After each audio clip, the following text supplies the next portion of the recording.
Voltando, sejam todos bem-vindos mais uma vez. Agora nós estamos evoluindo, né? Vamos trabalhar agora a uniformização da jurisprudência e causas de massa. E vamos falar também da estrutura do Tribunal de Justiça do Estado de Rondônia, que é o estado onde nós estamos, é o estado onde nós trabalhamos aqui no escritório a maior quantidade dos processos judiciais. Nós falamos, então, recapitulando, na primeira aula, que foi a aula inaugural, nós conversamos sobre da petição inicial até a sentença, falamos que dentro desse procedimento existem atos jurídicos, esses atos jurídicos têm que ser perfeitos, porque se não forem perfeitos, eles podem ser anulados. Nós falamos que cabe recurso de decisões interlocutórias e o processo judicial termina com a sentença em primeiro grau. Dessa sentença, cabe recurso para a segunda instância, e aí nós trabalhamos aqui, em Processo Civil 2, recursos. Tá? Nós, lá na primeira aula inaugural, nos situamos no tempo e no espaço para vocês conseguirem assimilar melhor o conteúdo.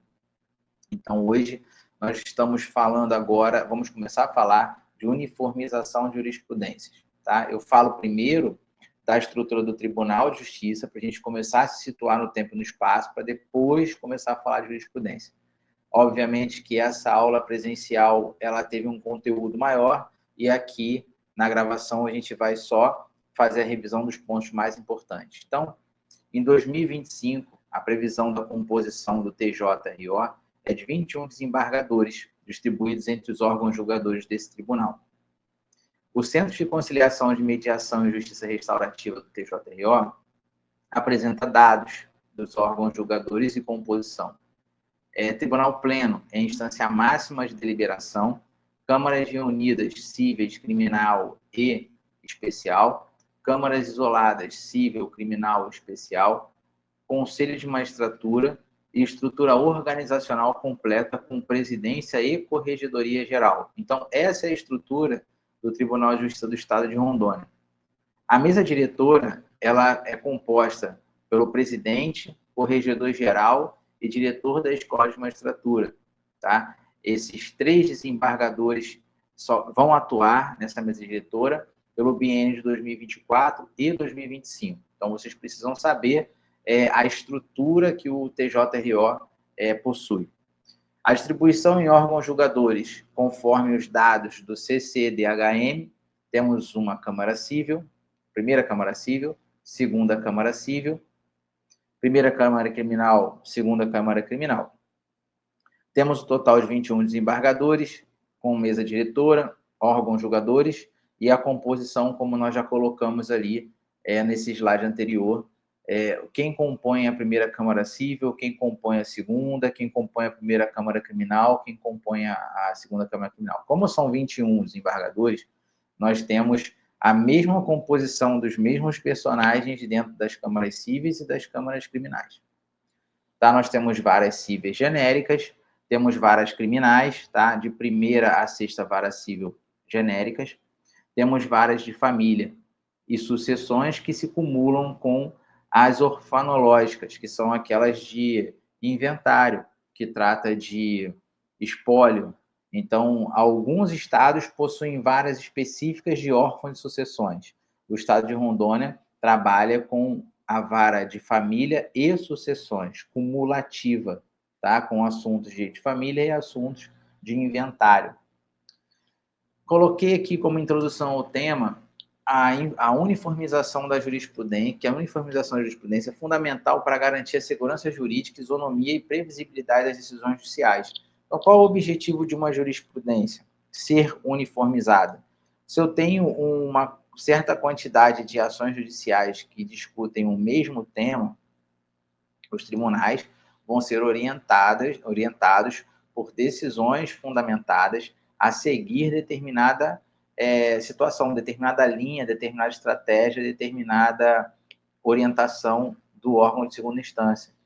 Se eu tenho um caso, por exemplo, de atraso de voo em 2 horas, obviamente que o meu motivo para viajar pode ser diferente das outras pessoas que ajuizaram a ação e tem outros motivos também. Mas a orientação para aquele fato pode ter uma margem de tese, uma margem de valores para indenização, uma margem de colheita de prova, uma orientação para a colheita de provas. Então, a ideia é uniformizar a jurisprudência para garantir uma isonomia, né? Previsibilidade da decisão judicial. Então, se eu tenho esse caso de extravio de bagagem, fazendo uma pesquisa nas jurisprudências ou nos julgados que aconteceram no Tribunal de Justiça de Rondônia, eu vou ter mais ou menos uma noção do resultado final. Obviamente que a previsibilidade ela não vai ser absoluta, ela vai ser relativa porque cada caso é um caso, como eu costumo falar em sala. Um idoso de 70 anos de idade, que foi criado, que teve o desenvolvimento da vida dele de uma forma, e um jovem de 25 anos ou 23 anos de idade, que também teve uma cultura diferenciada, ambos com uma situação de inscrição indevida de nome no Serasa, é lógico que esse idoso que é mais conservador, ele vai sofrer mais, vai absorver mais nervosismo, mais situação que para ele está exposto perante a sociedade do que o jovem de 20, 25 anos. Então, a intensidade dessa ofensa à honra, vamos dizer assim, ou de situação que já invada a esfera do dano moral, deve ser tratada de forma diferente. Então, essa previsibilidade entende-se que ela não pode ser absoluta, e sim relativa diante da situação e diante da uniformização da jurisprudência. Tá? Não quer dizer que todo caso de extravio de bagagem tem que ser condenação de R$1.000, por exemplo. Cada caso é um caso. Então, o Código de Processo Civil incorporou mecanismos que atribuem força vinculante a determinados precedentes, especialmente as causas de massa, evitando decisão conflitante. Então, nós temos conceitos de jurisprudências e precedentes. Jurisprudência é um conjunto de decisões reiteradas dos tribunais sobre determinada matéria. Precedentes são decisões judiciais tomadas em um caso específico que serve como orientação para casos futuros semelhantes. Quando se elabora uma petição inicial, recomenda-se abrir um tópico de jurisprudências e abrir um tópico para precedentes. Então, é possível, é válido, é permitido juntar cópias de sentenças análogas ao seu caso. É permitido juntar julgados que são análogos ao seu caso. Isso reforça a sua tese e isso tendencia e direciona o entendimento do juízo para proferimento de uma sentença. Então, ele vai proferir a sentença de acordo com o que já está julgado em outros processos. Por isso que se traz aqui o conceito de, voltando aqui os slides, de ações em massa, uma grande quantidade de ações que tratam mais ou menos dos mesmos assuntos. Eu cito para vocês o artigo 927 do Código de Processo Civil, que traz uma orientação para os juízes e os órgãos superiores. Então, os juízes e os tribunais observarão, as decisões do STF, as decisões do STJ. Então, todas as decisões que vêm de cima, de Brasília, do STF ou do STJ, tem que ser critérios de análise para o julgamento de recursos, no caso do órgão judicial, do órgão coletivo, e no caso de sentenças para o juízo monocrático.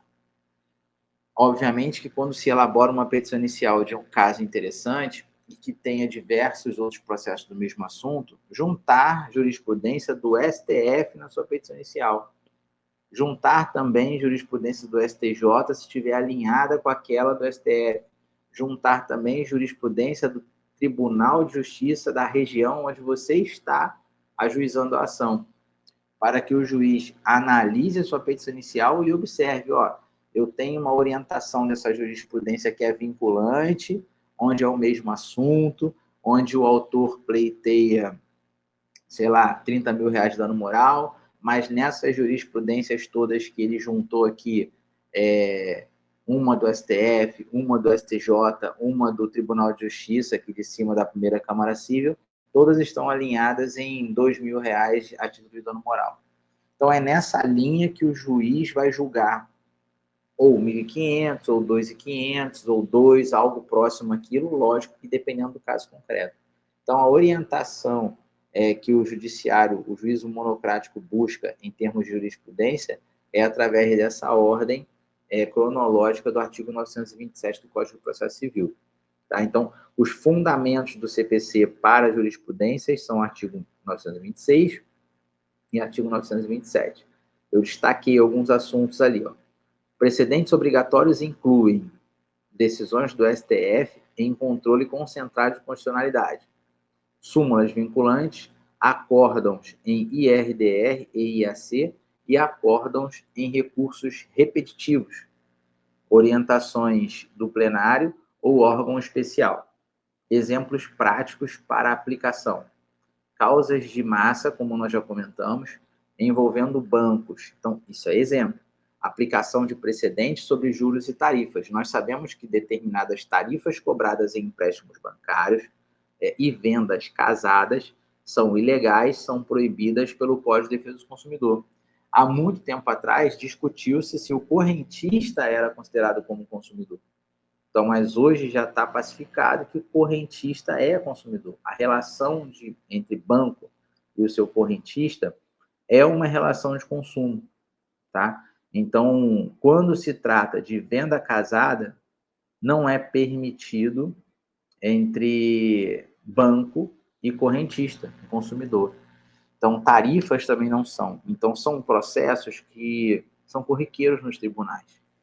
Demandas de saúde, como, por exemplo, fornecimento de medicamento, conforme o entendimento consolidado, nós também temos uma parametrização de julgamento, como nós já falamos, acredito que no vídeo passado sobre isso. Questões tributárias e incidências de tributos também já são decididos, já foram decididos diversos processos no STF com repercussão geral, ou seja, tem um efeito erga omnes, ou seja, atinge a todos. Caso de energia elétrica, que é muito comum em qualquer cidade do Brasil, e a aplicação da tese firmada de IRDR. São diversos processos repetitivos sobre o mesmo assunto, vasta jurisprudência sobre o mesmo assunto. Então, há uma uniformização sobre julgamentos sobre esses mesmos assuntos para trazer uma segurança jurídica e uma isonomia. As causas de massas e instrumentos de uniformização. As causas de massa são consideradas elevados números de ações com objeto idêntico. Então, nós temos a orientação do CPC com incidente de resolução de demandas repetitivas e incidente de assunção de competência. O objetivo é assegurar tratamento isonômico e evitar decisões divergentes. As força normativa dos precedentes, o precedente obrigatório tem efeito vinculante, garante previsibilidade e segurança jurídica, possibilidade de revisão, mas mediante fundamentação adequada. Descumprimento pode ensejar em reclamação constitucional. Então, se eu tenho diversas jurisprudências sobre o meu tema e eu ataco isso, a minha previsibilidade de êxito é maior, a minha segurança jurídica é maior. Se eu não tenho o cumprimento de uma decisão judicial que vai divergir completamente sobre a orientação de jurisprudência dominante e vinculante, mesmo com a análise de precedente, havendo um descumprimento legal ou constitucional, pode haver um recurso depois da sentença para o órgão colegiado. Se mantiver a sentença com aquele mesmo vício ou com aquela mesma divergência que foi posta na sentença, pode-se recorrer para o STJ ou STF, dependendo da matéria, onde será discutido e falando, olha, eu juntei aqui as jurisprudências que são jurisprudências vinculantes, apresentei o caso concreto e mesmo assim eu tive uma decisão divergente que prejudicou meu cliente. Então, fatalmente, lá no Supremo Tribunal Federal ou no Superior Tribunal de Justiça, teremos uma reforma daquela sentença. Finalizando aqui, a conclusão, o fortalecimento do sistema de precedentes representa um marco na racionalização do judiciário, especialmente nas causas de massa, com base nos artigos 926 e 927. Nós vimos que no artigo 927 existem incisos e parágrafos que orientam ao juízo monocrático a fazer pesquisas e a aplicar jurisprudências vinculantes aos seus julgamentos. A uniformização de jurisprudência garante isonomia, eficiência e segurança nas relações jurídicas. Então, nós temos que nos atentar a isso. Para que serve a jurisprudência? Uniformizar e garantir a isonomia na eficiência e segurança das relações jurídicas. Então, é melhor, sempre que se fizer uma petição inicial, juntar a jurisprudência quando há processos em massa, beleza? Então fica aí esse comentário sobre a nossa aula, obviamente que durou aqui 15 minutos, mas o nosso conteúdo em sala é um conteúdo mais robusto. Aqui a gente só está lembrando, quando vocês forem estudar para a prova, dar uma passada por aqui, conferir o material e reforçar aí um pouco o conteúdo de vocês estudar em sala de aula. Tá certo? A gente vai avançar.